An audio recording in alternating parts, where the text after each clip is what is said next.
published 1701 est, the 16th of November 2017, updated 2202 est, the 17th of November 2017. These are the heartbreaking pictures of Rohingya Muslims who have been scarred for life after Myanmar's army launched a coordinated brutal attack against the minority ethnic group.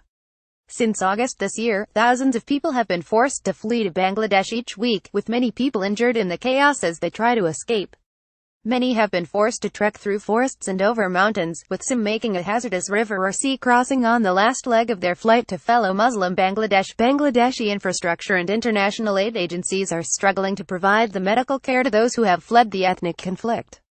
Many have suffered severe psychological and physical injuries. The Chittagong Medical College Hospital has taken in 261 casualties suffering from gunshot or explosion wounds since the crisis began, Director Brigadier General Jalaluddin said. 16 have died from their wounds and some have been crippled. We have had to amputate the limbs of some patients, Jalaluddin said, and at the Sadar Hospital in Cox's Bazar in Bangladesh, a staggering 1,467 Rohingya have been treated. Some casualties have been treated for bullet wounds, broken bones, and cuts inflicted by knives or machetes, Residential Medical Officer Shaheen Abdur Rahman Chowdhury said.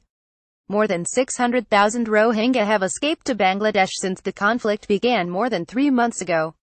The United Nations Rights Agency described Myanmar's military operation in the Rakhine state as a textbook example of ethnic cleansing. Mohammed Haran, 6, left and his brother Akhtar, 4, right, were badly burnt when a rocket hit their home. 2 of their siblings, one 7 years old and the other a 10-month-old infant, died in the attack, according to their uncle, Mohammed Enos.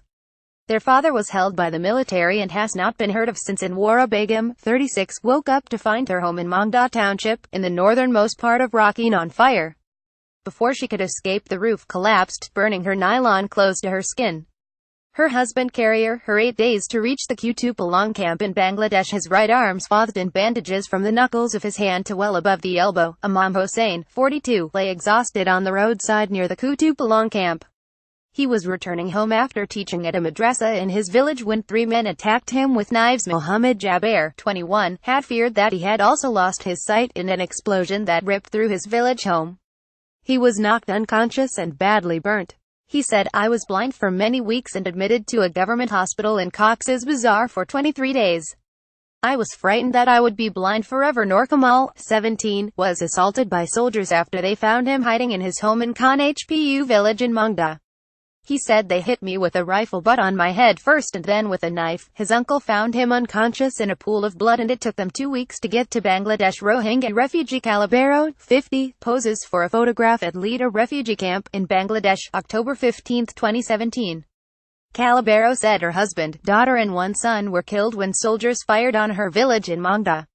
During their 11-day journey to Bangladesh, a village doctor amputated her infected foot and 4 men carried her on a stretcher made of bamboo and a bedsheet. Abdur Rahman, a 73-year-old merchant from Mangda, was ambushed while walking on a mountain path with other refugees. A machete thrown at his feet severed 3 toes as he ran from his attackers. With his foot bleeding through a tourniquet made from his longi, or sarong, Rahman walked for 2 more hours, before his nephew and friends carried him across the border curled up in a ball. 11-year-old Ansar Allah shows a large, livid scar on his right thigh, the result of a gunshot wound. "They sprayed us with bullets, as our house was burning. I can't stop thinking, why did God put us in that dangerous situation?" his mother Somara said. Satara Begum, 12, was among 9 siblings in their home in Mangda when it was hit by a rocket. She was rescued from the fire but was badly burnt. She received no treatment for the severe burns to her feet. Her feet healed, but she has no toes. The trauma has scarred her psychologically. She has been mute from that day, and doesn't speak to anyone. Her mother said Momdaz Begum was beaten, locked inside her home and had her roof set on fire. When she escaped, she found her 3 sons dead and her daughter beaten and bleeding. She fled to Bangladesh and has spent 20 days at the MSF clinic being treated for burns to her face and body.